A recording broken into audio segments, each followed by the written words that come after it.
Olá a todos, eu sou Ângela, supervisora da Diretoria de Ensino de Suzano, estou representando a nossa dirigente Mara Silvia Biotto, que os dirigentes foram convocados para uma reunião presencial em São Paulo, e fui graciada, né, com essa missão de fazer a abertura desse ATPC, que será riquíssimo, inovador, que vai nos trazer, assim, uma inspiração, certamente, para que possamos refletir, aprender e, principalmente, aplicar.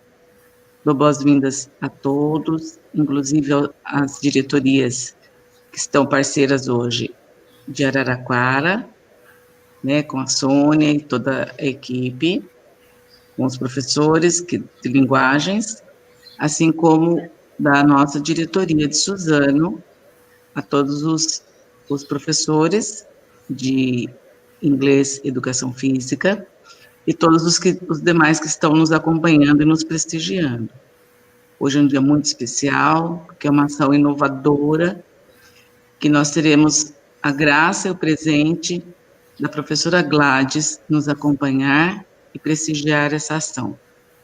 Sejam todos muito bem-vindos, esperamos uma manhã muito proveitosa para todos. Estamos felizes por essa parceria, que é inovadora, porque certamente todos irão ganhar nesse compartilhamento, não é verdade? Então, esperamos que se estenda ainda mais e que nós todos, se dois juntos aprendem, imagine todos os demais, né? Certamente, como eu disse, será uma ação inovadora que esperamos que multiplique para todos os demais e certamente a gente tirou uma lição dessa pandemia. Tudo tem dois lados, né? Apesar de todo o sofrimento, de toda a tensão, mas nos possibilitou essa aproximação de que não esperávamos, né? Estávamos sempre muito distantes, na verdade. Apesar de estarmos trabalhando presencial, nunca pensamos nessa possibilidade.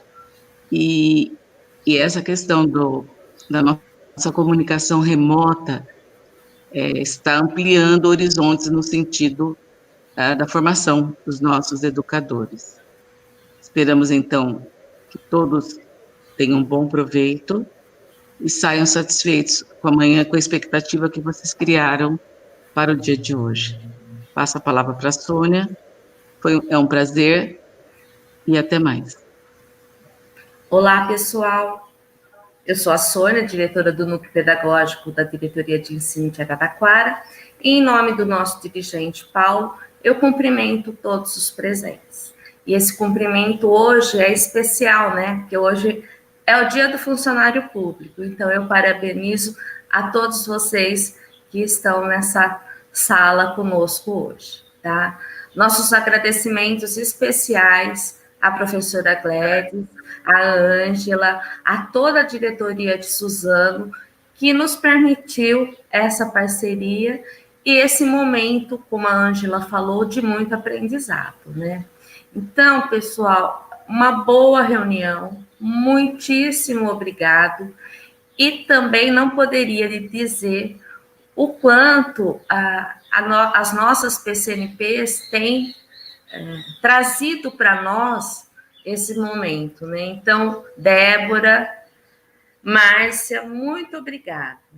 Em nome de vocês, eu parabenizo também todas as PCNPs de todas as áreas que estão nesse trabalho remoto, tá? Buscando ferramentas, mecanismos, várias opções para nós podermos levar um pouquinho de conhecimento para vocês. Então, que esses momentos de aprendizagem sejam bastante proveitosos. Muito obrigada. Ângela, eu transmito para você, em nome do Paulo, tá, o nosso agradecimento à dirigente Mara por nós estarmos juntos. E passo a palavra para Márcia. Uma boa reunião.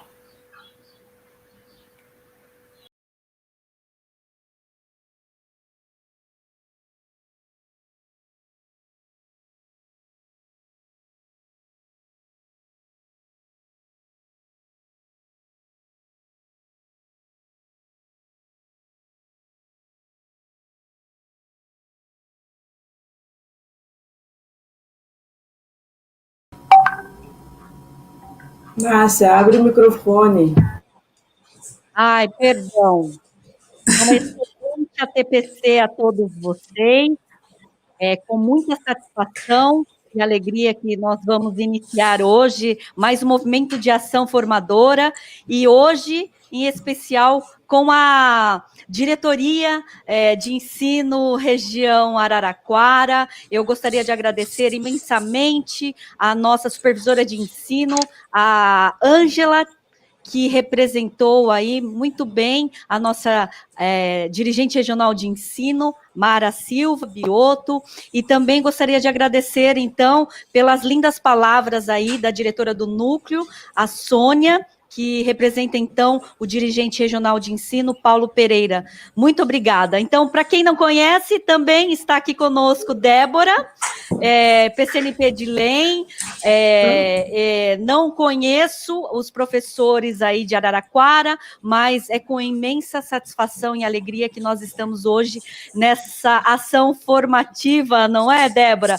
Que Sim. É inovadora, unindo forças das nossas diretorias de ensino, e eu tenho certeza que será aí espelho para muitas DEs, porque quem tem Sim. que ganhar é os nossos professores. Então, agradecer também aos PCNPs das duas diretorias de ensino, né? Eu gostaria, então, nesse momento, de colocar aí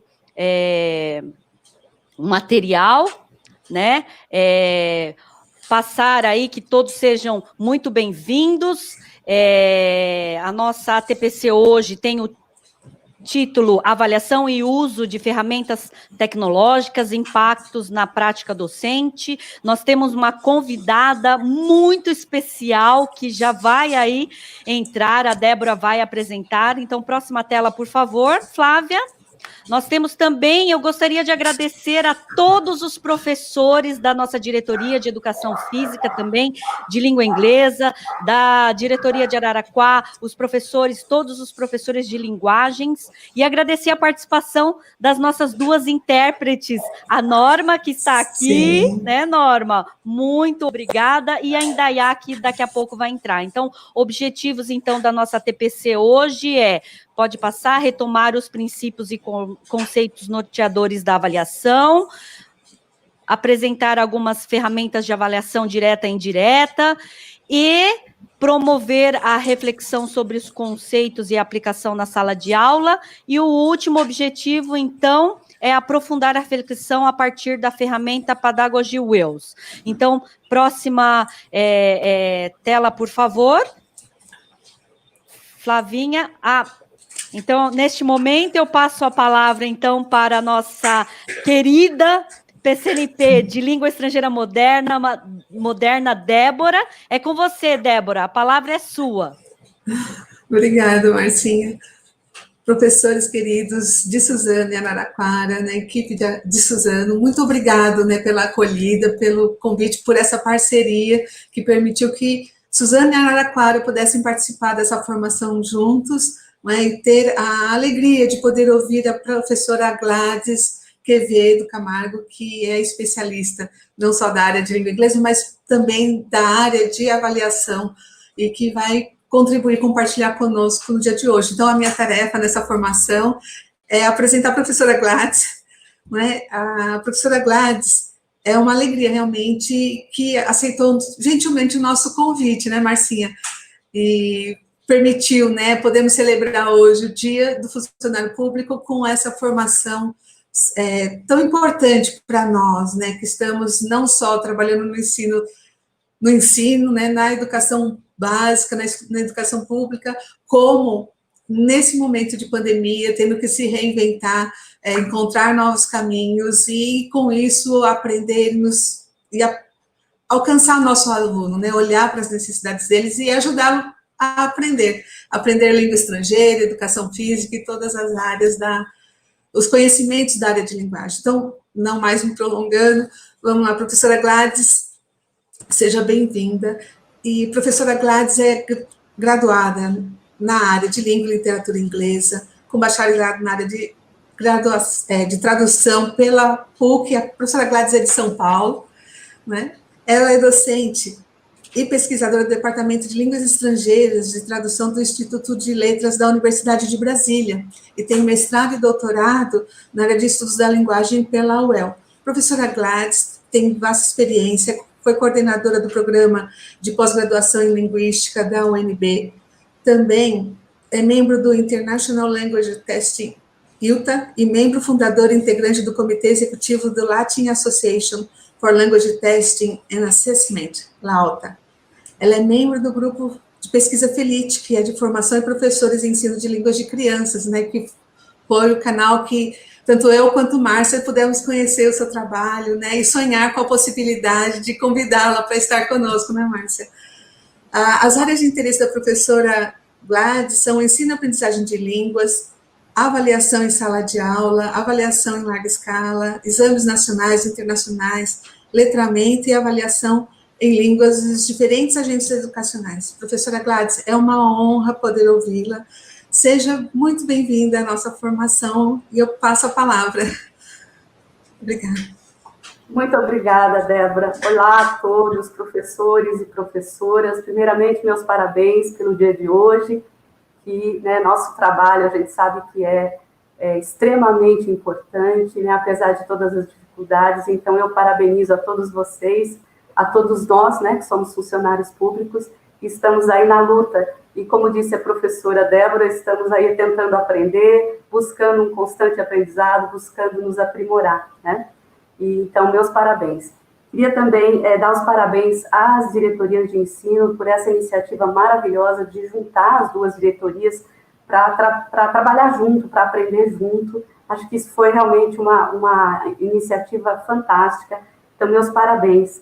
Eu queria agradecer imensamente o convite, fiquei muito surpresa e muito feliz com o convite que a professora Márcia me fez via e-mail, para estar aqui com vocês nessa formação hoje.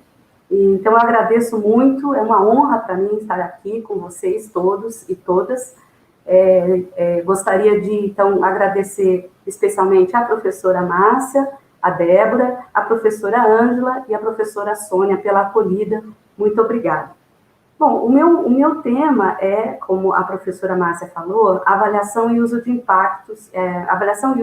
de ferramentas tecnológicas, impactos na prática docente. Acho que podemos ir para o meu primeiro slide, né? Isso. Antes, eu gostaria de colocar para vocês o seguinte, né? Como a professora Débora falou, a minha área de trabalho é a língua inglesa, né? Eu sou professora de inglês, trabalho dentro da área de licenciatura de língua inglesa aqui na UNB, em Brasília. Eu não sou especialista em tecnologia, então, assim como muitos de nós, eu estou buscando caminhos, tenho procurado estudar, tenho procurado aprender.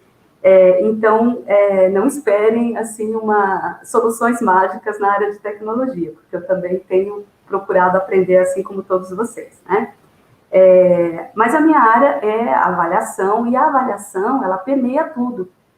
E nesses tempos agora de pandemia, que a gente está sendo obrigado a ir online, essa questão da avaliação, ela acabou surgindo com muito mais força, né? Se antes, na educação presencial, a gente já tinha questões muito delicadas ligadas à avaliação, agora a gente tem muito mais. Então, por isso que eu propus esse tema, para a gente refletir um pouquinho. Então, a ideia justamente, como a professora Ângela falou, é trazer um pouquinho de possíveis inspirações, possíveis pontos para reflexão de cada um de vocês no seu contexto. Tá bom? Eu vou começar contando uma pequena historinha, então gostaria de ir para o próximo slide. Antes da minha historinha, eu esqueci dos meus objetivos, desculpa. Esses são os meus objetivos, né? Eu vou falar um pouquinho da avaliação, das funções e os conceitos fundamentais, procurando refletir sobre o que mudou e o que não mudou desde que a gente, né, entrou nesse período complicado de pandemia. Vou falar um pouquinho de ferramentas tecnológicas também, e aí eu vou refletir um pouquinho no final sobre o impacto e os desafios para a nossa prática, tá bom?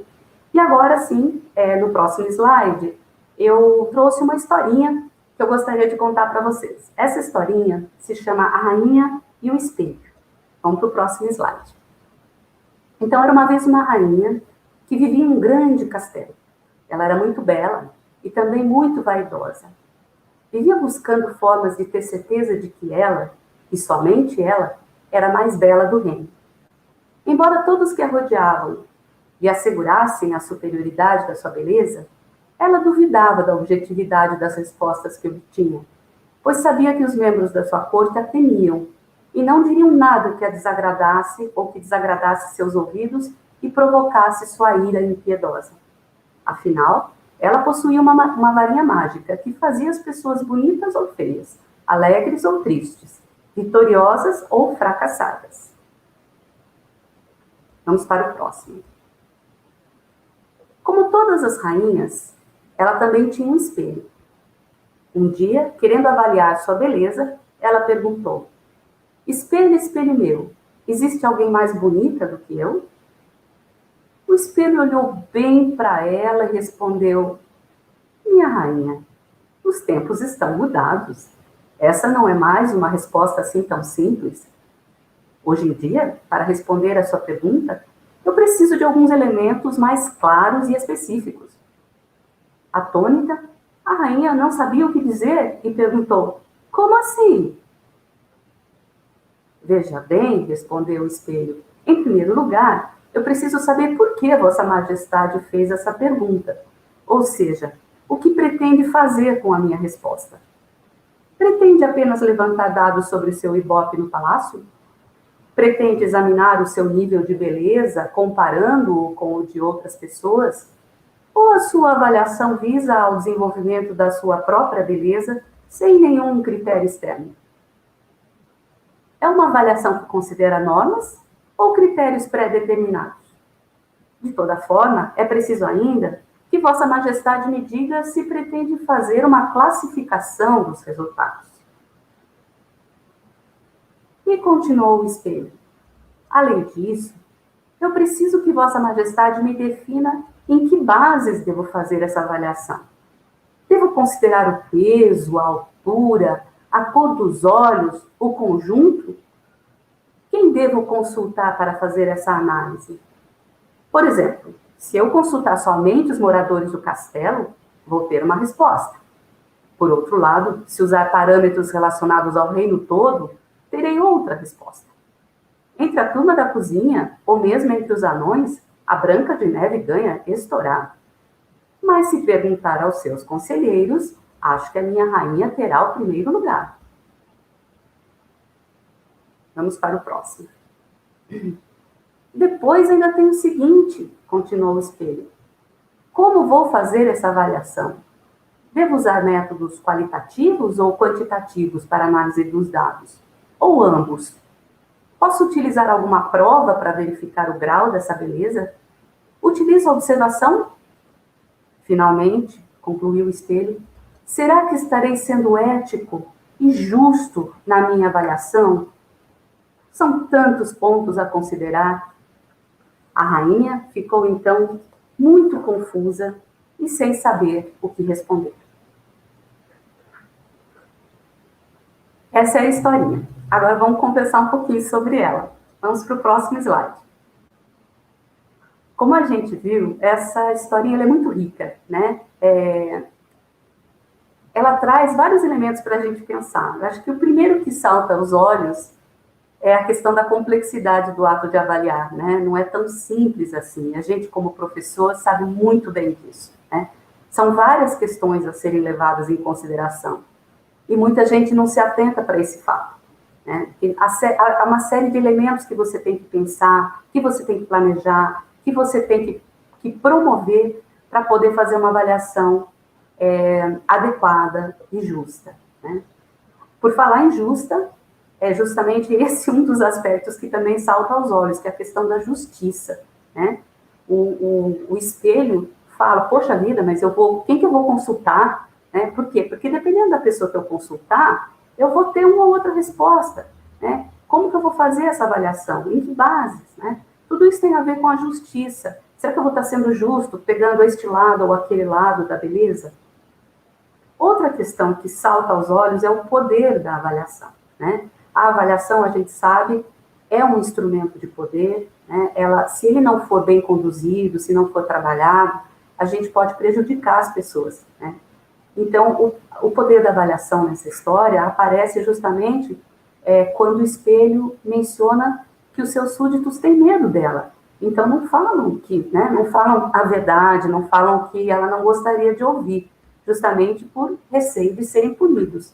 E, às vezes, a gente vê isso também na avaliação em sala de aula, né? Independentemente do que acontece, a gente sabe que a gente tem um grande instrumento de poder nas mãos. E um outro elemento que eu gostaria de ressaltar nessa história é a questão dos critérios, né? Não tem como a gente avaliar se a gente não estabelecer de antemão os critérios. E é isso que o espelho está tentando fazer. Não dá para ele responder simplesmente, você é a mais bela, você não é a mais bela, se ele não souber quais os critérios para essa análise, né? Então, isso também é uma coisa bem importante para a gente pensar. Quais os critérios que eu estou utilizando para julgar, para analisar, para avaliar aquele meu aluno, né? É lógico que há outros elementos, mas eu ressalto esses 4 somente, porque eu acho que são muito importantes para a gente refletir. Bom, eu vou prosseguir, então, para o próximo slide. Esse slide só tem imagens porque eu achei que não tinha palavras para expressar. Eu acho que as imagens aqui são muito mais importantes, né? As imagens mostram, assim, a gente trabalhando nas nossas escolas, nos nossos contextos, com os nossos alunos ali, presencialmente, né? E, de repente, acontece a pandemia, né, no mundo todo e nos tira completamente do nosso prumo, da nossa zona de conforto. Isso mexeu muito com a gente. E aí a gente ficou numa situação bem complicada. E eu tentei ilustrar isso no próximo slide. Aí eu mostro um cachorrinho antes e depois da pandemia, né? Eu não encontrei uma imagem trocada, mas o certo, assim, o cachorrinho que está à sua direita seria a gente trabalhando antes, tudo bonitinho, tudo arrumadinho, e depois da pandemia, essa situação bem difícil, né, que a gente se encontra tentando encontrar caminhos e sobreviver em toda essa, né, com toda essa dificuldade.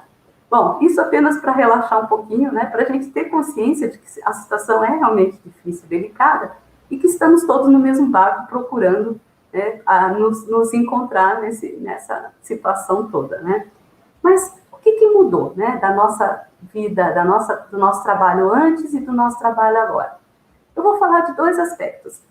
A questão das funções da avaliação, então a gente vai refletir se mudou ou não, o que mudou ou não, e as formas da gente avaliar, mesma coisa. A gente vai pensar um pouquinho sobre o que mudou ou não nessas questões mais práticas, tá? Então, vamos para frente. Bom, com relação às funções da avaliação, eu gosto muito de metáforas, né? Então, aí eu trouxe 4 imagens que remetem a metáforas. A primeira metáfora é a da ponte, né? Muitas vezes as pessoas falam avaliar é como fazer uma ponte, né? Entre a instrução e a aprendizagem, né? Então, eu coloquei aí a imagem da ponte JK, que é uma bela ponte, né? Então, que seja uma ponte boa, bonita, bem construída, né? A avaliação realmente desempenha a sua função de conexão, né, entre o que a gente faz e a aprendizagem do aluno. Então, essa é uma boa metáfora, né? A outra metáfora que é bem interessante é a metáfora do motor, ou aqui representado pela locomotiva, né? Essa locomotiva, ela representa justamente esse poder que a avaliação tem de puxar o ensino, de conduzir o ensino, né?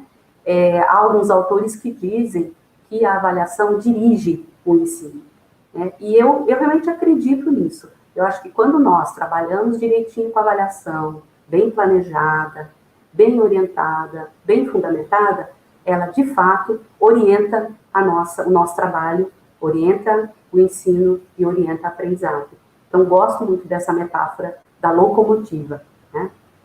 Uma outra metáfora que está sendo bastante usada hoje em dia é a do GPS, né? Nós temos o ponto de partida, temos o ponto de chegada, e como você vai chegar a esse ponto, você que vai decidir, porque são várias possibilidades, né?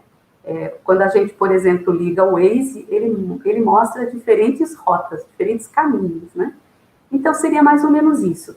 Então, nós temos o ponto de partida, o ponto de chegada seria o que eu quero que os meus alunos aprendam, os meus objetivos de aprendizagem, e que eu posso também verificar por meio de uma avaliação somativa, né? Mas o caminho, ele é feito pela avaliação formativa, né? E aí eu tenho várias opções, várias possibilidades.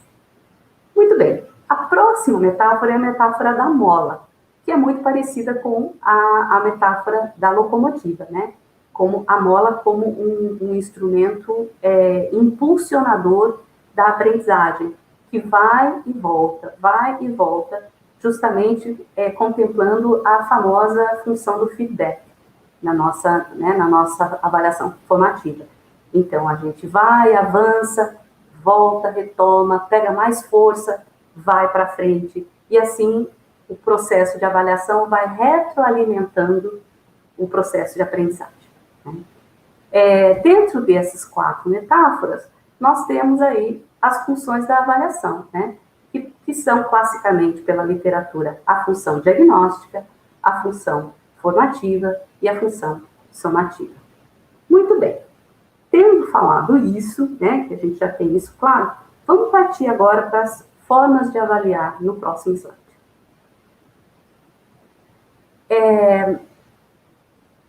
A gente sabe, então, né, que as funções, né, que eu mostrei no slide anterior, elas não mudam, elas continuam as mesmas, independentemente de a gente estar no ensino remoto ou não. O que me parece, e aí é uma coisa que eu acho que temos que conversar sobre, temos que discutir, é que no momento que a gente vive, a avaliação formativa está tendo uma importância muito maior do que a somativa, né? E esse é um ponto interessante que eu acho que vale a pena a gente refletir. Mas eu vou partir, então, agora para as formas de avaliar. E dentro de formas de avaliar, eu vou tocar em 2 assuntos. Conceitos fundamentais de avaliação e as ferramentas. Os conceitos, eles são 6, né, que eu vou mostrar no próximo slide aqui, construto, validade, confiabilidade, praticalidade, autenticidade e efeito retroativo. Esses são 6 conceitos fundamentais. Ao final desses conceitos, eu vou acrescentar um que eu não coloquei aqui, que é ética, tá? Mas a gente vai falar sobre isso um pouquinho mais para frente. Vamos conversar sobre esse conceito de construto. Vamos para o próximo slide. O que é um construto? Construto é um conceito abstrato, é aquilo que você quer avaliar. Então, por exemplo, na nossa historinha ali da rainha, o conceito, o construto a ser avaliado era beleza, né? Então, é isso que ela queria saber, se eu sou bonita ou não. Então, o conceito abstrato é beleza, né? Então, a primeiro passo, a gente tem que entender o que a gente vai avaliar e defini-lo, né? Então, eu posso avaliar beleza, eu posso avaliar, por exemplo, fluência, né? Que na área de línguas é um conceito abstrato, né? Eu tenho que defini-lo e daí eu tenho que decidir os parâmetros para operacionalizar esse construto. Por que eu tenho que definir os parâmetros? Porque o construto abstrato, ele nem sempre é um conceito que todo mundo entende da mesma maneira. Então, eu posso, por exemplo, entender beleza de um jeito e você entende de outro. Eu posso entender fluência de um jeito e você entende de outro, né? Então, nós temos que definir. Ok, beleza. Então, quais são os parâmetros que nós vamos definir para dizer essa pessoa é bela? Então, por exemplo, eu posso definir que uma pessoa bela é uma pessoa que tem cabelo verde, por exemplo. É isso, esse é o meu parâmetro. Ah, mas eu não concordo. Bom, tudo bem, você não concorda, mas esse é um parâmetro desse construto.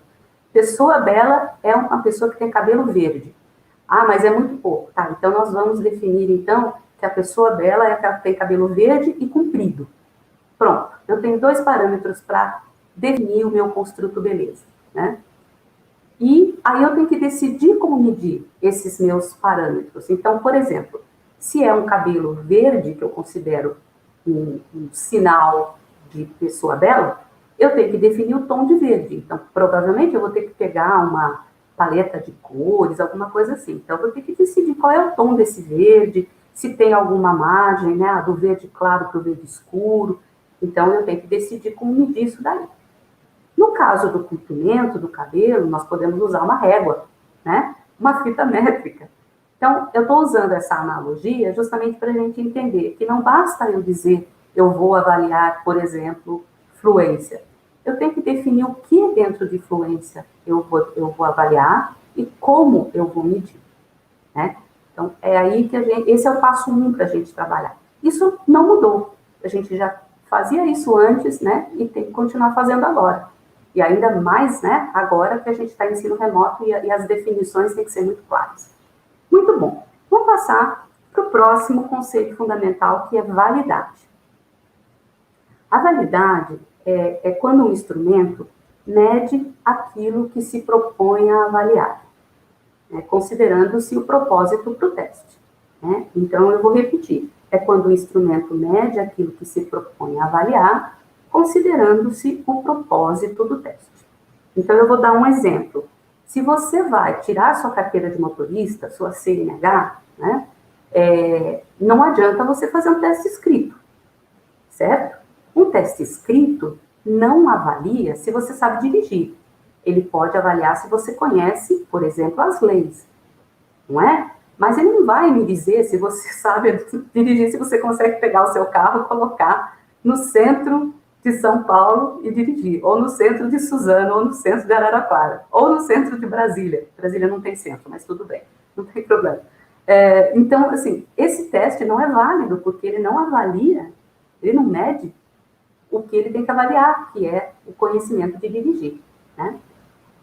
Então, nesse sentido, ele não tem um construto válido, né? O construto é saber dirigir, mas ele não reflete, o instrumento não reflete isso.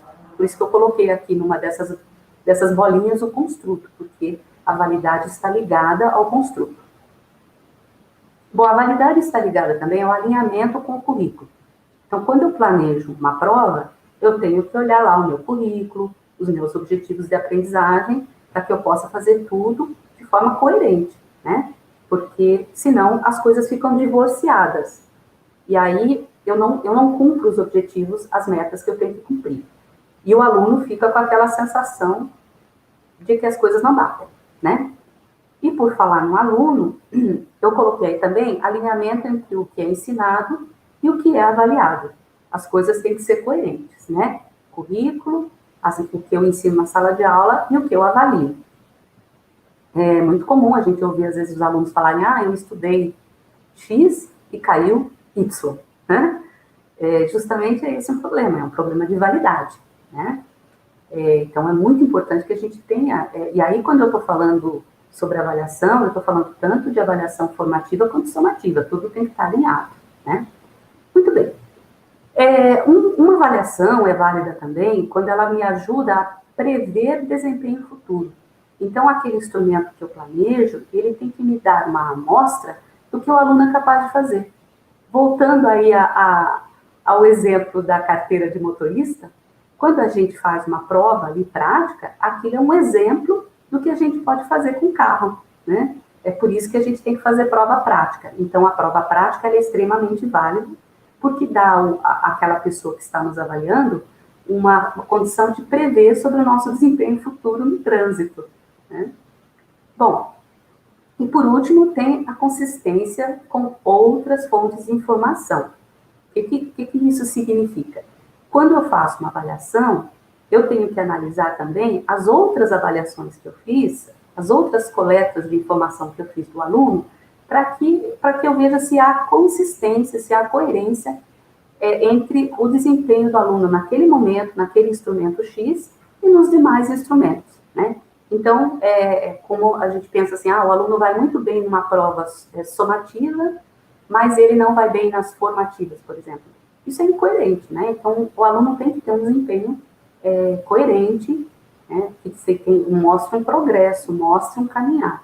Então, se as coisas não batem, há algum problema de validade. Vamos para o próximo conceito. Bom, temos aí, então, agora o conceito de confiabilidade. O que é confiabilidade? É quando há estabilidade na experiência dos alunos com relação à avaliação. Eu vou explicar melhor. Então, uma das coisas que a gente fala quando analisa a confiabilidade da prova é a familiaridade do aluno com o formato, né? O que eu uso no instrumento, principalmente o somativo, tem que ser algo que o aluno já saiba como fazer, né? Como nós, por exemplo, quando nós vamos fazer um concurso, uma das nossas preocupações é saber o tipo de prova, o tipo de questão. Isso é muito importante, né?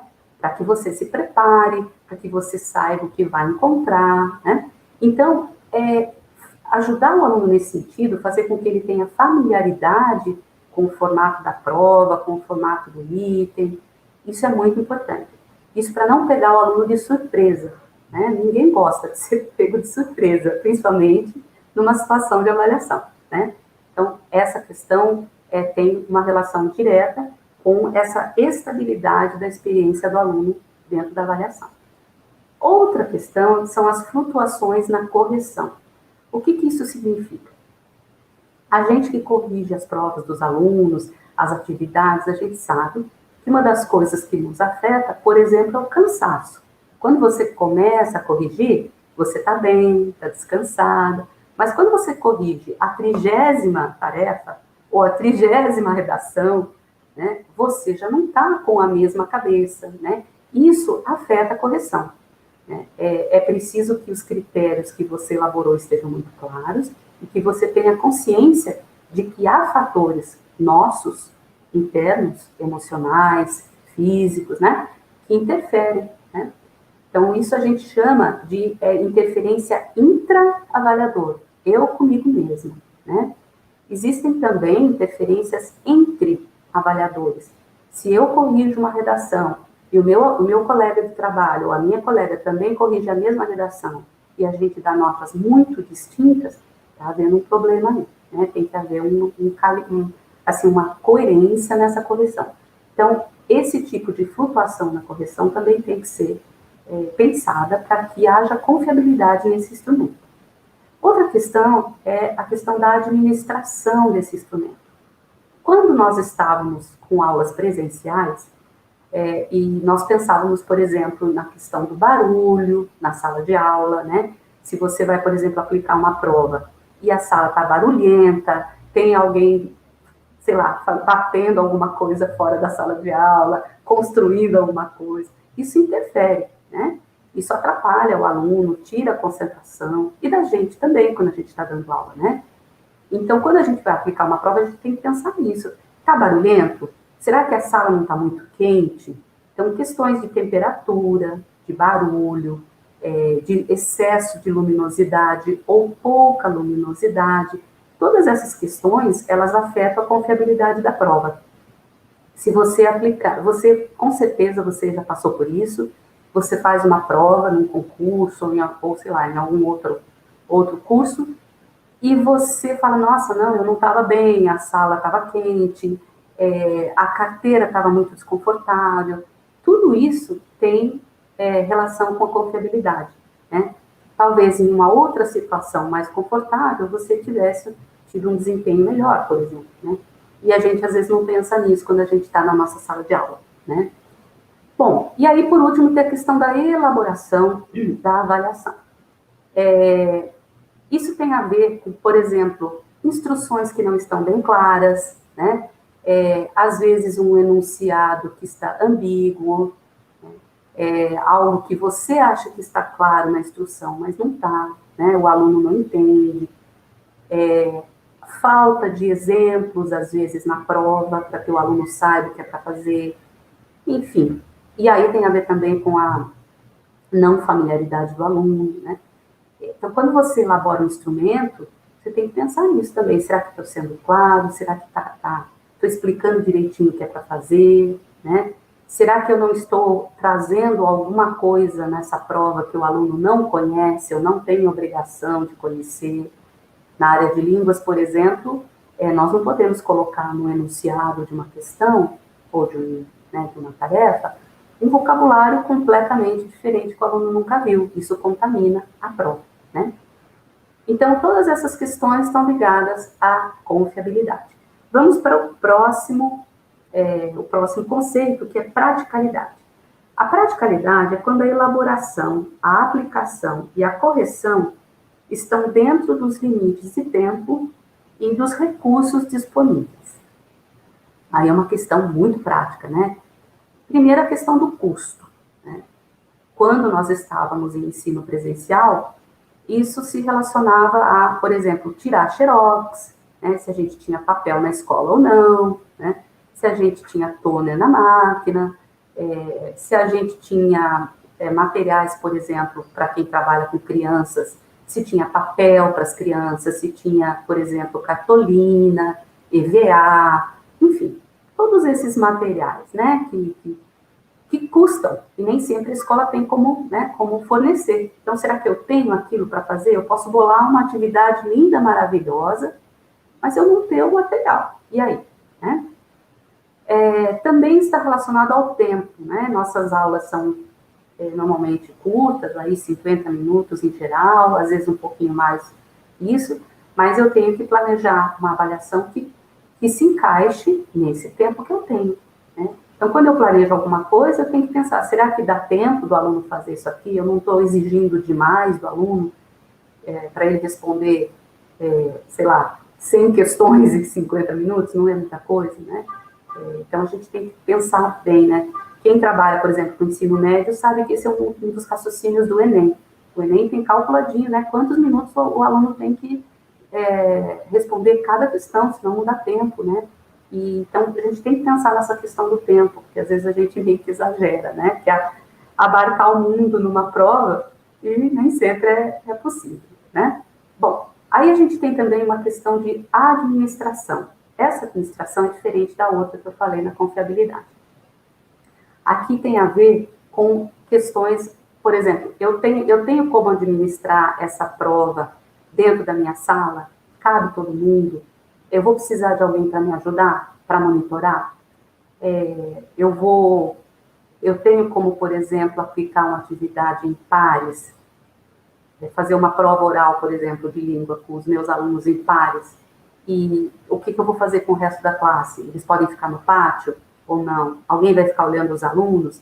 Então, essa questão de administração bem prática mesmo, né? De, por exemplo, separar as turmas, se eu quiser separar, quem que vai me ajudar, se eu preciso de um colega, se eu não preciso, né? Se eu tenho outra sala para deixar os alunos, se eles podem ficar fora sem atrapalhar as outras turmas, enfim.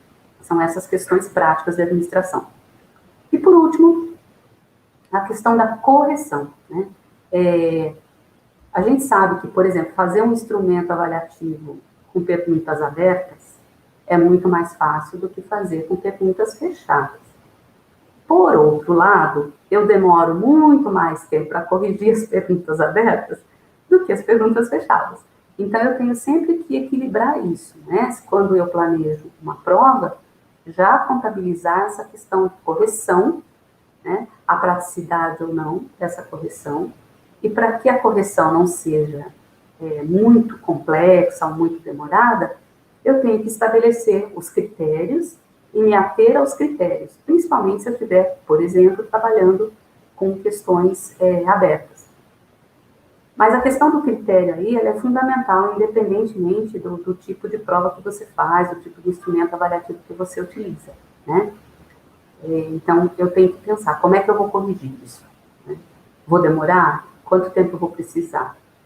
Para não criar também frustrações nos alunos, né? Aí você faz uma prova e demora 6 meses para receber a resposta, não dá, né? Muito bem, vamos para o próximo conceito. Esse conceito é a autenticidade. Autenticidade é quando uma avaliação reproduz o máximo possível uma situação de vida real. No caso das línguas, por exemplo, isso é muito importante, né? Porque tira da sala de aula aquela coisa de superficialidade. Então, quanto mais autêntico, quanto mais próximo de uma prática social, né? De uma ação real do dia a dia, a atividade for, melhor para o aluno. Então, aí eu já entro também nessa questão do conceito de linguagem, né? A gente entende aí, estou partindo do princípio que a gente entende linguagem como prática social, como meio de agir no mundo, né? Não estou entendendo língua e linguagem como estrutura, né? Não estou pensando em gramática, não estou pensando em vocabulário. É lógico que vocabulário e gramática são importantes, mas elas entram aí como suporte para que o aluno haja no mundo, para que o aluno desempenhe seus conhecimentos linguísticos, né? Linguísticos e discursivos, né? Então, é o que eu consigo pensar. Eu acho que mesmo para outras áreas, como educação física, que também são linguagem, né, eu acho que o conceito é o mesmo, linguagem como prática social. Aí isso me leva à próxima bolinha ali, que é o foco no desempenho. A gente procura sempre, eu acho que isso é uma das coisas que, se a gente enfatiza agora que a gente está no ensino remoto, é fazer o aluno fazer coisas, né? É colocar o aluno para desempenhar o seu conhecimento, para trabalhar com os conceitos de forma prática, né? Isso nos leva também à necessidade de trazer para a sala de aula situações plausíveis, e isso, acho que a tecnologia ajuda muito aí, né? Quando se a gente usar as tecnologias para situações reais de comunicação e desempenho, né? A autenticidade também engloba o uso de tarefas contextualizadas, não coisas isoladas, mas tem que haver um contexto, porque o contexto ajuda o aluno a entender, contextualiza o seu desempenho, né? Temos também os temas e as situações adequadas à idade, cada um dentro, né, da sua faixa etária, para que faça sentido, para que tenha relevância, para que o ensino não fique distante da vida do aluno, né? E eu coloquei aí para reforçar atividades próximas à vida real e integração de habilidades. Eu acho que isso faz muito sentido na área das linguagens, né? Você integrar as habilidades, no caso específico das línguas, que eu posso falar mais, porque é a minha praia, né? Nós, por exemplo, temos que sempre trabalhar e aí a tecnologia nos ajuda muito, né? Trabalhar com as atividades juntas, as habilidades juntas. Por exemplo, eu ouço algo e vou conversar com alguém sobre algo, né? Eu ouço algo e vou fazer uma anotação sobre aquilo que eu ouvi. Ou eu leio um texto e vou conversar com alguém sobre o que eu li. Ou eu vou fazer alguma anotação sobre o que eu li, né? Então, essas habilidades se integram. Ler, falar, ouvir, escrever, né? E aí, se a gente for pensar na vida real, é isso que a gente faz, né? Hoje, por exemplo, vocês estão me ouvindo, mas talvez vocês estejam anotando alguma coisa, né? Eu estou falando com vocês, mas antes de falar, eu li bastante, né? Fiz anotações para poder falar aqui com vocês. Então, isso tudo que a gente considera nessa integração de habilidades e traz o aprendizado para a vida real. Muito bem. Vamos para o próximo slide, então, que é impacto ou efeito retroativo. Isso tem a ver com o poder da avaliação, né? A literatura nos diz que o impacto pode ser positivo ou negativo, né? Ele vai ser positivo quando houver um alinhamento forte entre o ensino e a avaliação somativa e formativa, né? Então, tudo tem que estar casadinho, coerentemente engrenado, né? Harmoniosamente trabalhado. Por isso que a avaliação é tão importante, que a gente pense nela desde o comecinho, desde o planejamento inicial dos nossos cursos, né? Bom, o impacto ou efeito retroativo é considerado positivo também quando a gente utiliza o feedback construtivo, né? O que é um feedback construtivo? É aquele que, de fato, dá informação para o aluno agir sobre o seu próprio crescimento. É aquele que, de fato, retroalimenta, né? Então, feedback do tipo, bom trabalho, ou excelente, ou regular, esse tipo de feedback não é construtivo, né? Ele é apenas uma reação, mas ele não ajuda o aluno a entender, ok, está regular, mas por que está regular? O que está regular aqui? Onde que eu posso melhorar? E é aí que a gente constrói o conhecimento, né? É lógico que essa ideia está relacionada ao andaime de Vygotsky, né? A gente dando esse suporte para o aluno para que ele possa construir seu conhecimento, né? A gente funcionando aí como o par mais experiente, né? Então, é muito importante que a gente veja quando e onde pode dar esse feedback construtivo para o aluno. Bom, por outro lado, o impacto ele pode ser negativo, ou o efeito retroativo pode ser negativo. Primeiro, quando o meu trabalho tiver um foco excessivo no preparo para as provas, e não no desenvolvimento do conhecimento em si. Só preparar para a prova ensina o aluno a tirar nota só, né? Não me garante que ele realmente aprenda para a vida, que é isso que a gente quer, né?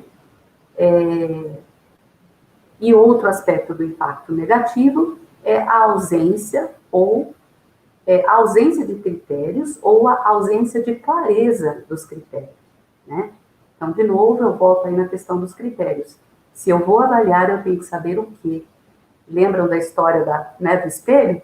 Qual é o critério que eu vou utilizar para avaliar a sua beleza, né? Então, nós precisamos, sim, ter claros os critérios e compartilhar com os alunos esses critérios. O aluno precisa saber pelo que ele está sendo avaliado. Nós sabemos muito bem disso, né? Quando nós vamos fazer uma prova, vamos passar por alguma avaliação, nós queremos saber, tá, então, o que você espera de mim? E como você vai me avaliar? Né? Nós queremos saber isso, né? E o aluno também, ele tem o direito de saber. E isso nos ajuda muito no cumprimento dos objetivos de aprendizagem. Muito bem, vou passar para o próximo slide, que ele exemplifica um impacto negativo. A gente vê aí um professor, né, com um aluno, e ele fala: as aulas de álgebra serão importantes para você no futuro, porque teremos um teste daqui a 6 semanas. Então, isso é uma charge, né, que ironiza essa questão do futuro. O futuro é a prova? Não, na verdade, a álgebra é importante para a vida, né? Não porque vai ter a prova, né? Essa é uma crítica bem interessante. E vamos, então, passar para o meu último conceito, né, que não estava naquela lista, que é o conceito da ética, que já estava presente no nosso trabalho antes, mas acho que agora, no ensino remoto, ela está ainda mais importante, né, tornou-se mais importante.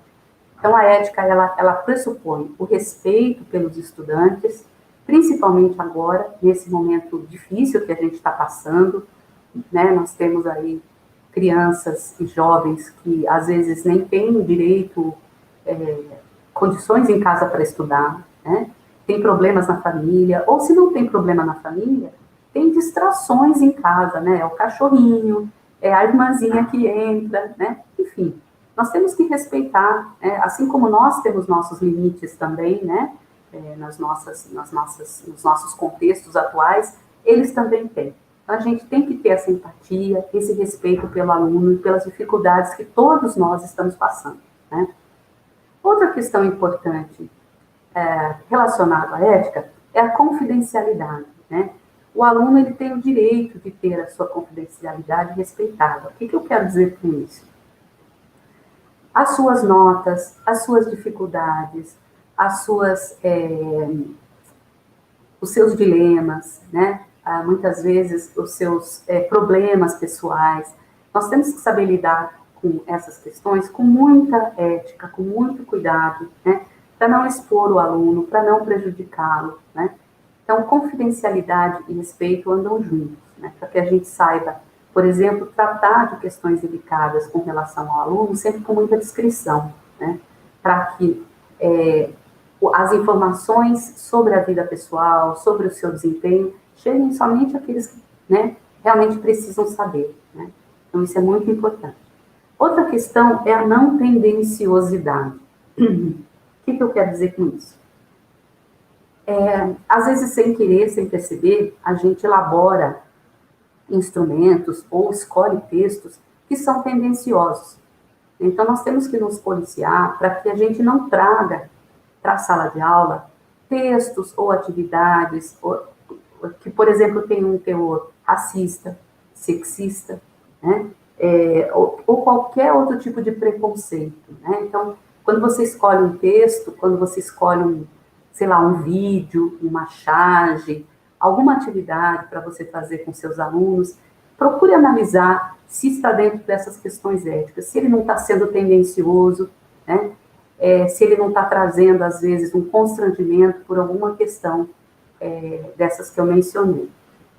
Está ligado também à não tendenciosidade, questões pessoais nossas. Por exemplo, muitas vezes a gente gosta mais de um aluno do que do outro, e sem querer acaba olhando com mais boa vontade para o trabalho de um do que para o trabalho do outro, né? Aí, novamente, eu enfatizo a questão dos critérios, porque eu tenho que seguir critérios para não ser tendenciosa, né? Essa tendenciosidade, ela se manifesta de várias maneiras. Às vezes, por exemplo, se eu vou corrigir textos de alguns alunos, hoje seria online, né? Mas quando a gente estava presencialmente, às vezes até a letra do aluno me influenciava, não é? Então, você olha uma letra bonita, o texto às vezes não está tão bem escrito, mas a letra bonita te ajuda a ler com mais ânimo. E às vezes um texto bem escrito com uma letra feia, você fica, né, não muito animado, né? Isso é um aspecto importante dessa questão da tendenciosidade. Então, são duas questões. A questão do preconceito, né, racial, sexual, enfim, de vários tipos de preconceito, e a questão pessoal dentro da sala de aula. Isso é muito importante e está dentro da ética. E relaciona-se a isso também a questão da justiça, né? Que foi mencionada pelo espelho, né? Será que ele está sendo justo, né? Então, justiça, ela tem a ver com a gente fazer com que as nossas avaliações, nossas decisões avaliativas, nossas opções dentro da avaliação, não promovam exclusão, né? Elas têm que ser inclusivas, não porque todo mundo é igual, mas justamente porque todo mundo é diferente, né? Nós temos que incluir as pessoas e não utilizar o poder que nós temos na nossa mão com a avaliação para excluir as crianças, excluir os jovens, né? Tudo está muito ligado, né? Então, eu acho que isso é muito importante. Para exemplificar, eu vou trazer no próximo slide, eu trago uma imagem que todo mundo já conhece, ela é famosíssima na internet, mas eu acho muito boa essa imagem. E aí diz, para uma avaliação justa, todos farão o mesmo exame, escalar aquela árvore. E é interessante porque essa imagem nos mostra, primeiro, que não há justiça nenhuma nessa avaliação, né? Cada aluno tem a sua característica diferente, né?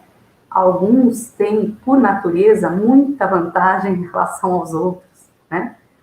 Como, por exemplo, o macaco, que vai poder escalar, né, a árvore sem problema nenhum.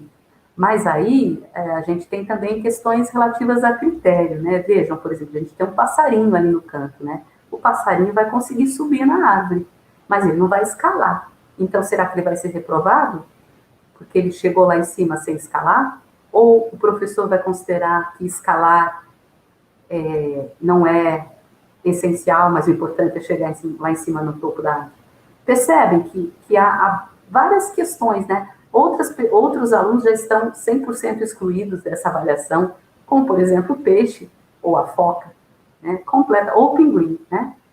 E, então, assim, eu gosto muito dessa imagem justamente porque ela traz várias reflexões, né, sobre essas questões da avaliação, da justiça, da ética, da inclusão, enfim, dá pano para manga para a gente pensar, né? Muito bem. Bom, vamos para o próximo slide, então.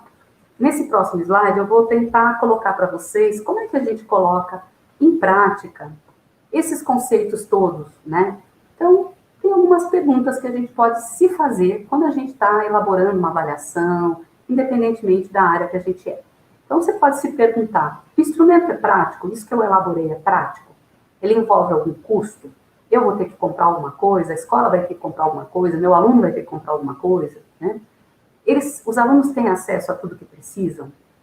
Eu vou ter algum problema para aplicar isso aqui? O instrumento que eu planejei é confiável?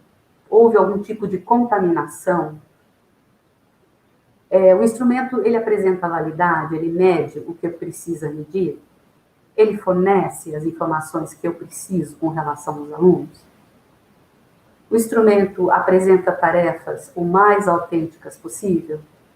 É relevante para a realidade do meu aluno? É plausível? O instrumento tem potencial para causar um efeito retroativo ou impacto positivo na motivação e nos hábitos de estudo dos alunos? Então, por quê? Porque quando eu sempre aplico um certo tipo de avaliação, os alunos já percebem que eu gosto daquele tipo de avaliação e eles, né, vão se preparando para aquilo norteia, né, o estudo deles, né?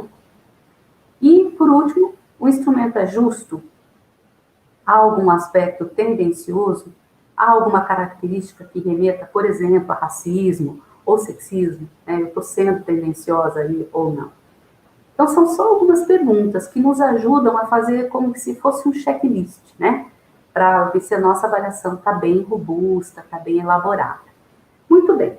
Agora, vamos passar para a questão das ferramentas propriamente ditas, né? Eu coloquei aqui uma lista que, obviamente, não é completa, né? Tem muito mais, né?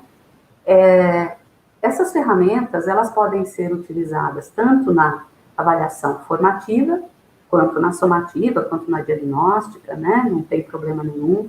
E acho que é bom também a gente sempre lembrar que a função diagnóstica, somativa, formativa, ela não está no instrumento, ela está no uso que eu faço daquele instrumento, né? Então, por exemplo, eu posso utilizar uma prova, né, que é classicamente um instrumento de formação somativa, com uma função formativa. Como? Se eu, por exemplo, utilizar aquela prova e os resultados dela para discutir com os alunos, para ver o que eles acertaram ou não, rever os pontos que eles tiveram dificuldade, né? Isso é a função formativa, né? O feedback, né, que eu trago para a sala de aula, mesmo a partir de uma prova tipicamente somativa, né? Então, novamente, a função não está no instrumento, está no uso que eu faço do instrumento, né? Bom, então nós temos aqui as ferramentas para avaliação indireta, como múltipla escolha, verdadeiro ou falso, preenchimento de lacunas, correspondência, né? Então, são formatos que a gente utiliza para avaliar o conhecimento indiretamente. E outros para avaliação direta, por exemplo, né? Apresentações, entrevistas, textos escritos, ou diários, ou blogs, ou vlogs, né? Que são formas de eu avaliar o desempenho do aluno, se o aluno está sabendo trabalhar com aquilo que ele estudou, né? Muito bem. E alguns instrumentos, eles servem para as duas coisas, tanto para eu avaliar diretamente, quanto para eu avaliar indiretamente. Então, tem aí uma listinha, né? Debates, encenações, mostras, jogos, observação, autoavaliação e avaliação em pares, portfólios e projetos. É lógico que cada um desses instrumentos, cada uma dessas ferramentas, ela exige que a gente pense direitinho como vai fazer, os critérios que vão ser utilizados, mas são muitas as opções, principalmente agora que a gente tem a tecnologia na mão da gente, né? Temos que nos esforçar para aprender tudo isso, mas dá para fazer, né? E aí, por falar em ferramenta, eu vou partir para o próximo slide, que é uma roda muito interessante que chama Pedagogy, pad aí de iPad, né? E Pedagogy. Essa roda, ela foi criada por uma pessoa chamada Alan Carrington. E é interessante, porque daqui a pouco eu vou dar o zoom num pedaço dela, mas ela é interessante.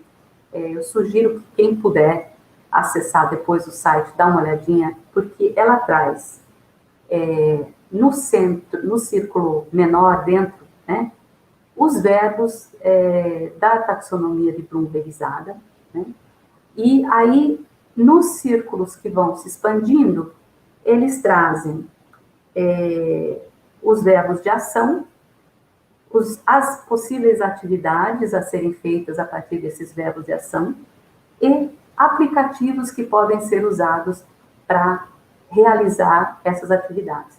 Então, é bastante interessante porque nos ajuda tanto com relação à sala de aula, né, mas principalmente para a gente fazer avaliação formativa e avaliação somativa, né? Ou diagnóstica também, obviamente, né? Mas é bem interessante que esses círculos concêntricos aí, eles vão se ampliando e a gente tem esse suporte. Verbos, as atividades e os aplicativos que podem ser utilizados para isso, né? Eu vou mostrar no próximo slide uma das partes dessa roda, que é a parte do, vocês veem aí na base inferior, que está lá, remember, né, que é o lembrar. São 34 sugestões de aplicativos que poderiam ser usados caso você queira fazer uma atividade de revisão, para ajudar o aluno a estudar novamente, né, que dá direitinho para uma atividade de avaliação formativa, né. Então, você tem os verbos de ação, que são muitos ali, as atividades, aí quem não é de inglês vai precisar de uma ajudinha, talvez, do pessoal do inglês, né? Mas é muito bacana para fazer algo interdisciplinar, né, gente? Bacana isso. Então, tem os verbos, você tem as atividades que podem ser feitas ali, né? Como definir, pesquisas básicas, ler, né? Fazer quizzes, jogar jogos, enfim. E os aplicativos aí são 34. Então, cada trecho dessa roda, ela traz esse mesmo esquema, essas sugestões, né? É muito interessante. Então, eu convido, lógico que a gente não tem tempo de ficar indo muito a fundo nessa roda, mas eu convido vocês a darem uma olhada, verem o que dessas sugestões é relevante para a realidade de vocês, né? E eu acho que isso pode enriquecer bastante o trabalho da gente na sala de aula, né? Vou para o próximo slide, já estou quase finalizando. São dicas bem rapidinhas para você trabalhar com a tecnologia dentro da perspectiva avaliativa, né? Primeiro, você tem que determinar seu público, né? Que é a sua faixa etária, o seu ano, né? Escolher o seu tema, o seu tópico, né? Para que você possa focar em alguma coisa relacionada ao seu objetivo de aprendizagem. Que você saiba exatamente qual o objetivo, né? Como eu disse, objetivo de aprendizagem você quer alcançar. Que você estabeleça os critérios para avaliar, né? Lembrando que a gente tem que ser muito seletiva nos critérios. Que você faça a sua curadoria de recurso e os organize, ou no seu Drive, ou no YouTube, ou usando uma ferramenta de bookmarking, né? Então, que você selecione quais desses recursos são mais interessantes para o que você quer fazer.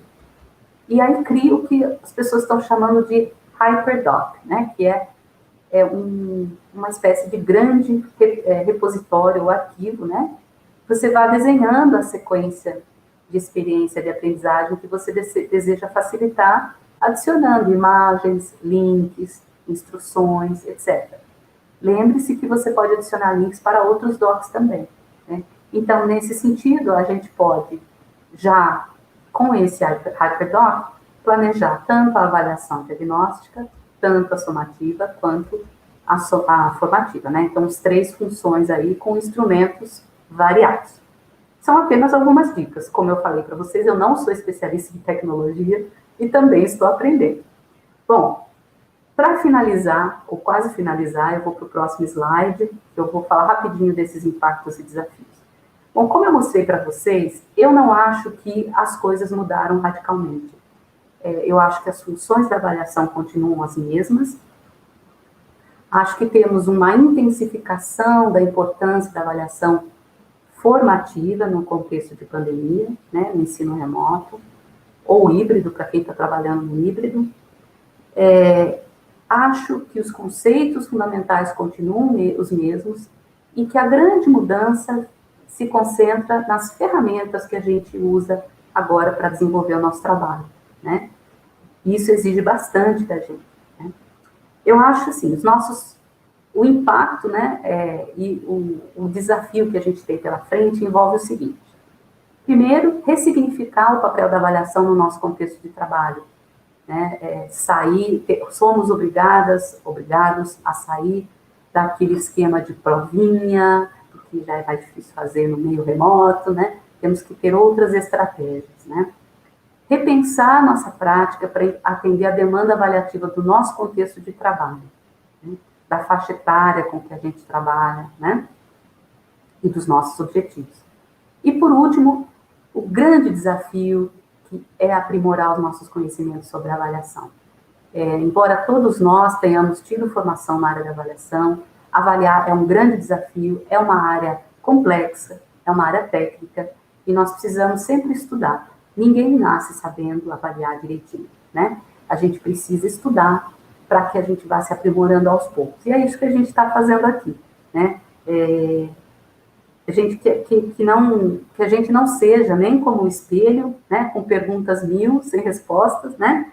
Nem como a rainha, né, que ficou lá sem ação, atônita, sem saber o que fazer, né? Que a gente saiba agir, que a gente saiba analisar, como usar bem a tecnologia a nosso favor e também a favor dos nossos alunos. Acho que é isso que nós queremos.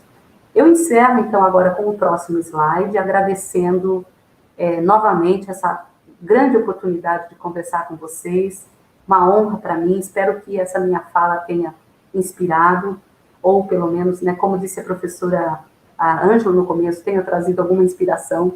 Eu deixo vocês aí com minha última fala, com essa tirinha muito legal da Mafalda, que enfatiza que temos que ensinar coisas realmente importantes para os nossos alunos. Nós somos fundamentais na formação deles. Obrigada, professores e professoras. Desejo sucesso e parabéns pelo seu trabalho. Obrigada, professora Gladys. É tão bom ouvi-la, né? Conheci a professora em setembro numa formação da Universidade Estadual de Londrina. Tive o grande prazer e recentemente também assisti uma do Brás Tissot, que foi brilhantemente, trouxe essa questão da avaliação, né? Temos alguns questionamentos, professora, nós fomos colhendo essas perguntas ao decorrer da palestra, né? É uma palestra linda, com muitos comentários, muitos elogios, professora, a sua pessoa. Então, a primeira pergunta, então, vem da professora Elizabeth. Ela pergunta, mas logo em seguida o professor Marco Antônio já dá uma solução, mas, enfim, possivelmente a professora gostaria de ouvir também da professora. Então, ela faz este questionamento: como avaliar um aluno que ficou todos esses meses esperando as aulas presenciais, que tem internet, mas se recusou a participar das atividades remotas, que achou que o ano já estava perdido? Então, ela continua a pergunta ainda, esse aluno depressivo. Lembrando que o trabalho do incentivo, de encorajamento, foi realizado. Então, logo em seguida, o professor Antônio Marcos dá a solução de que na Secretaria do Estado da Educação existe uma grande ação em relação à busca ativa. Então, queremos ouvir da professora, tá? Passo a palavra, professora. Obrigada. É uma grande pergunta, assim, muito... Eu acho que é bastante comum a gente ter isso, né? É um desafio enorme. Além da iniciativa, né, que o professor Marco Antônio mencionou, eu acho que a pergunta da Elizabeth é como avaliar, né? Eu acho que o primeiro passo seria fazer uma avaliação diagnóstica, né? Lógico que tem a ver com motivação, tem a ver com uma série de coisas. Algumas coisas fogem um pouco do nosso controle, mas eu acho que nessa tentativa de trazer o aluno de volta, o trabalho para motivá-lo, talvez uma escolha de temas, de assuntos, de coisas que façam sentido para a vida dele, dessa faixa etária em que ele está, eu acho que a gente teria que, então, pensar nessa questão, né, o que pode atrair o aluno, trazer alguma coisa que realmente faça o olhinho dele brilhar um pouquinho, e fazer uma avaliação diagnóstica para daí partir daí, né? Mas é bastante desafiador justamente porque vai do talento, né, dessa professora de conhecer esse aluno e saber o que pode fazer o olhinho dele brilhar. Acho que essa é a grande questão, né? Não sei se eu respondi para a Elizabeth, mas eu partiria por esse caminho. Eu tentaria trazer alguma coisa que tenha grande chance de fazer o olhinho dele brilhar, para daí mapear onde ele está, né, na linha do GPS, para daí eu continuar. Com certeza respondeu brilhantemente a pergunta. Agora eu passo a palavra para a Débora, ela também tem outro questionamento. E professora Gladys, tem 2 questionamentos, né? O primeiro é do professor Luiz Calisto, né, nesse momento em que todos os professores, acho que expressa, né, essa preocupação de voltar, se vamos voltar, como voltar, né, para as atividades presenciais. Então, ele coloca quais os pontos positivos e negativos que teremos quando voltarmos às atividades presenciais, acerca de alunos e professores no pós-pandemia. Pergunta bem legal, obrigada, Luiz Calisto. Eu acho que sim, é uma pergunta bem aberta, né? Eu acho que vantagens e desvantagens. Bom, acho que a vantagem acho que todos nós ansiamos pelo contato novamente com os nossos alunos, e a gente sabe que os alunos também, né?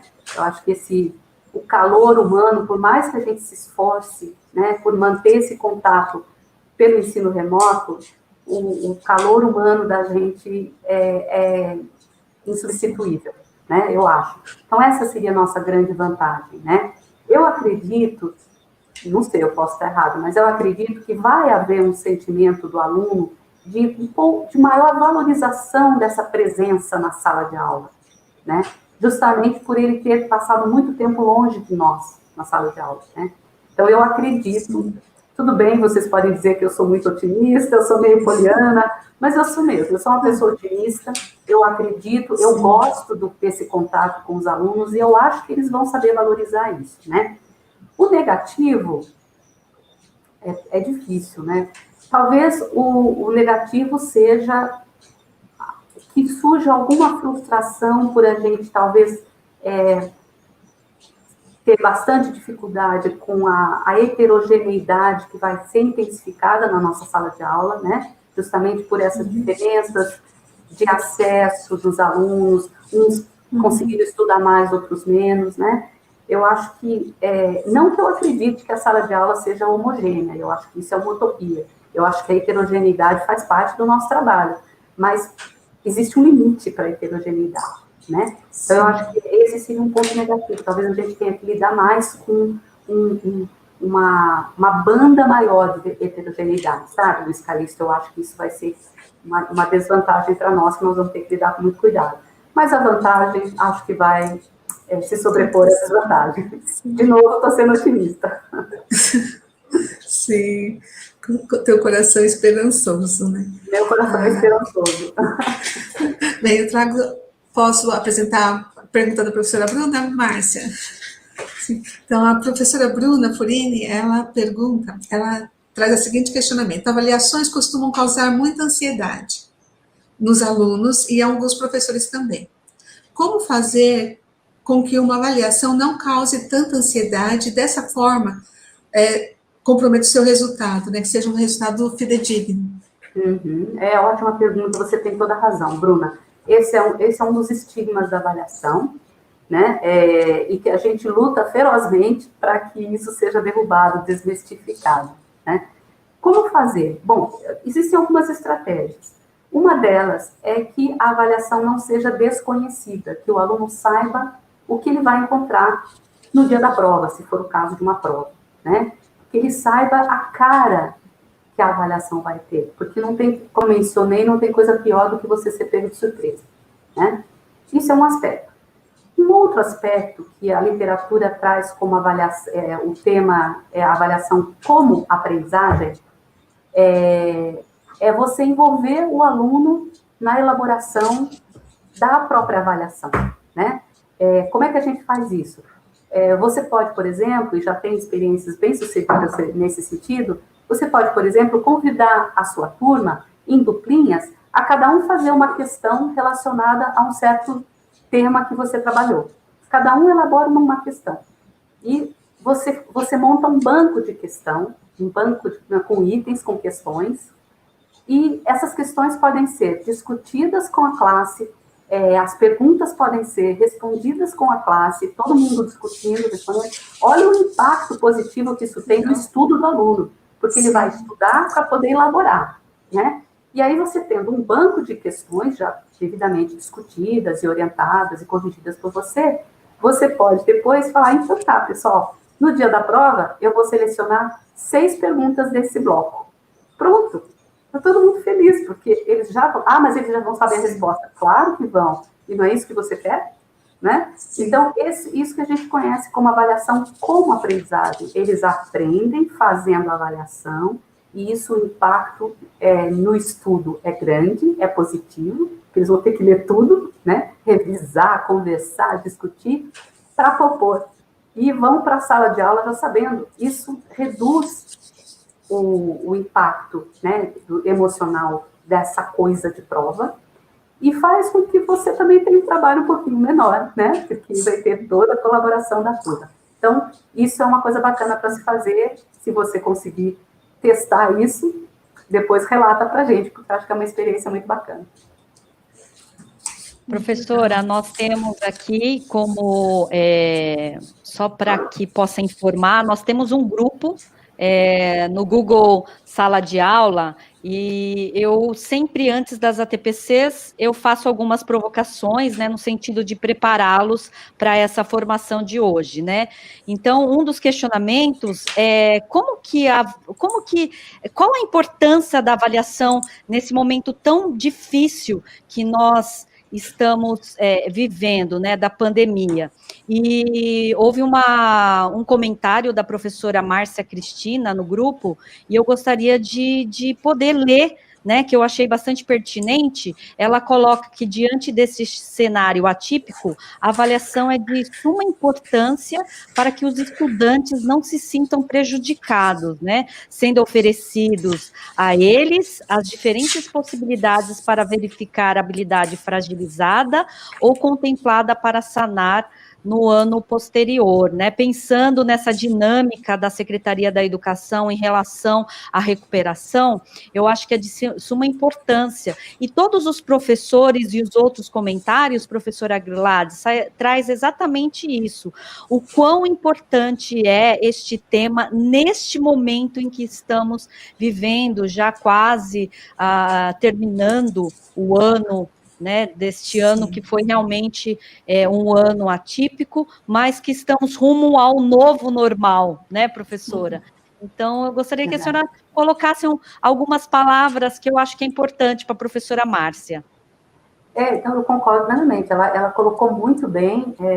Eu acho que a importância é enorme, dos dois lados, né, Márcia? Eu acho que, olhando para o aluno, que é a forma que a gente tem de mostrar para o aluno que a vida continua, né, que as coisas estão andando, que nós estamos ali dando esse apoio, mas a gente tem o outro lado também, que é a questão da prestação de contas, né? Então, nós temos os dois lados, não é só a questão da aprendizagem, que é, lógico, fundamental, e nós pensamos nisso o tempo todo, mas a gente não pode fugir de que a avaliação também tem esse aspecto de prestar contas à sociedade, aos pais, aos responsáveis, às autoridades educacionais, porque o nosso sistema educacional é assim, né? Por isso que eu acho que a gente tem que pensar muito bem nesse equilíbrio entre a avaliação somativa e formativa, né?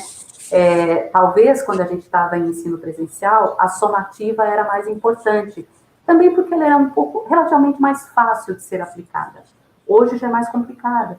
Então, por isso que eu acredito que o investimento na avaliação formativa hoje, para dar suporte justamente para essa prestação de contas que a gente tem que fazer, é mais importante. Então, eu concordo com a Márcia, eu acho que é realmente o cerne do andar do ensino-aprendizagem no momento. Muito obrigada, professora. Então, eu passo a palavra agora à Débora. Nós vamos já chegando aos minutos finais. Então, em agradecimento a toda essa ação, não é, Débora? Vamos chamar agora, então, neste momento, a supervisora Ângela, ok? Que ela tem aí algumas palavras carinhosas também, representando a nossa diretoria de ensino. Nós vamos chamar a Sônia está representando também a diretoria de ensino de Araraquara, e eu tenho certeza que essa ação inovadora, professora, será muito bem-vinda para todos nós, assim, no sentido de formadores, e eu tenho certeza que essa aceitação de estar hoje nesta manhã tão linda, porque eu me sinto muito lisonjeada, eu tenho certeza que a Débora também, de estar hoje com a professora Gladys. Eu vou chamar, então, a Ângela, a professora Sônia, e faremos aí as nossas considerações finais.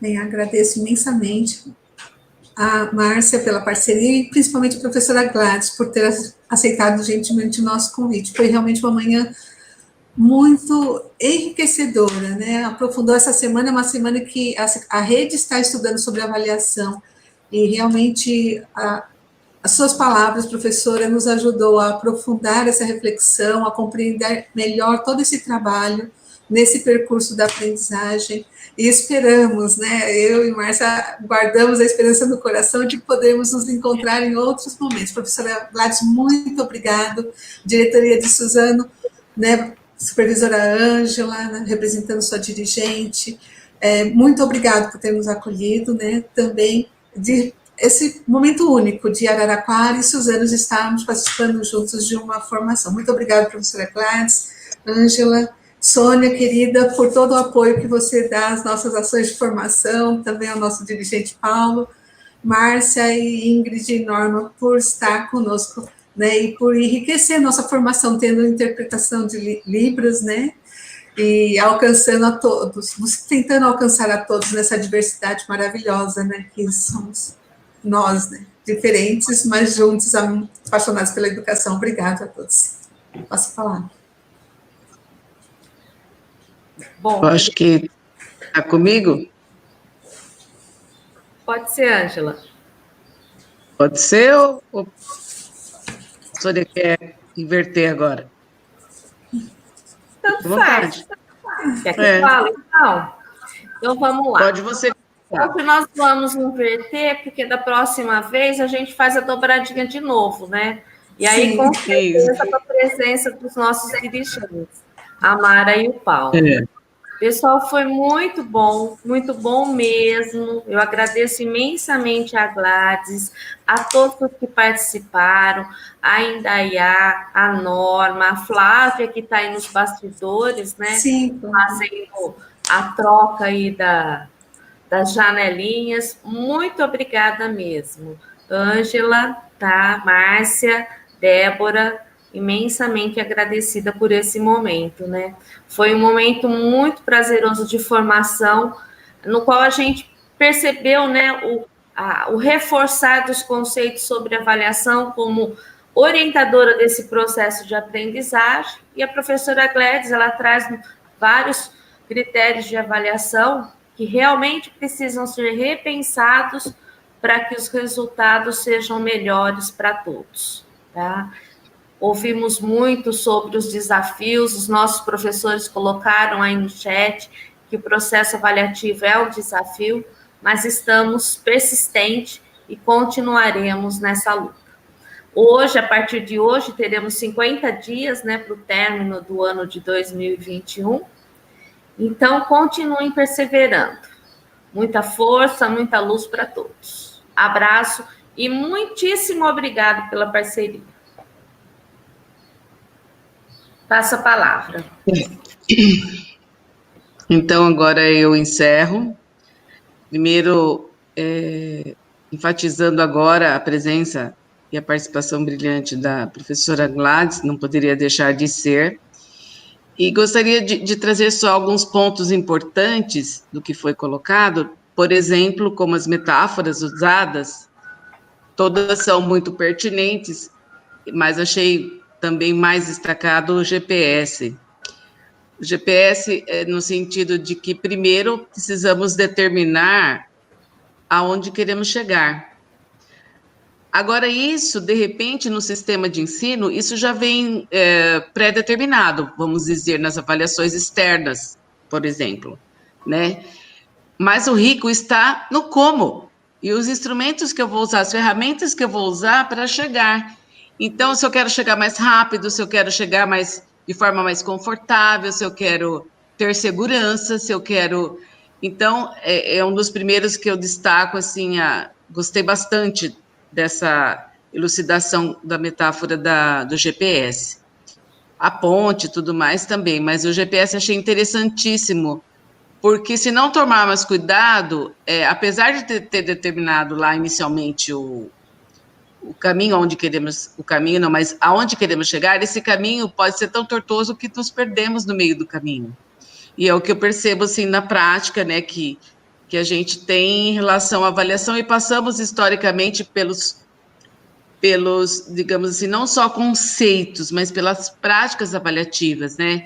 Eu sou fruto daquela aluna lá da época da ditadura, de que o que importava realmente era classificatório, então era uma prova, era uma avaliação, que na verdade, às vezes nem se era uma avaliação, eu gostaria que nós pudéssemos refletir sobre isso, que quando o professor se limita a lá no final colocar agora é uma nota especificada na legislação, na nossa legislação, tem que ser nota, mas que não seja o retrato só daquele instrumento, ou pior ainda, a média dos instrumentos aplicados, das ferramentas utilizadas. Isso não é avaliação, não é verdade?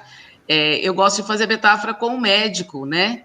Então, o médico, para ele saber exatamente o que você tem, como conduzir o tratamento com o paciente, ele pede exames, não é isso? Ele pede exames e, mediante a qualidade desses exames, o que ele sabe que ele pode, o que ele consegue enxergar nesses resultados, é que ele faz o diagnóstico e daí ele vai prescrever a receita, inclusive hoje com uma visão mais ampliada do quanto o emocional, né, do quanto as doenças psicossomáticas determinam as doenças físicas. Então, aquela questão toda que você colocou de contexto, as condições, tudo isso tem que ser considerado. Assim, considero que você provocou também, de uma forma bem colocada, a questão de que a avaliação é poder. E durante muito tempo se colocava de uma forma, digamos, até meio ideológica, de que a avaliação é neutra. Jamais ela é neutra, né? Ao contrário. Então, temos que tomar bastante cuidado. Eu gostei bastante na sua fala, porque alguém, de novo, de fora, alguém que tem propriedade para estar falando, alguém que, desde o primeiro momento, nos ensinou e cumpriu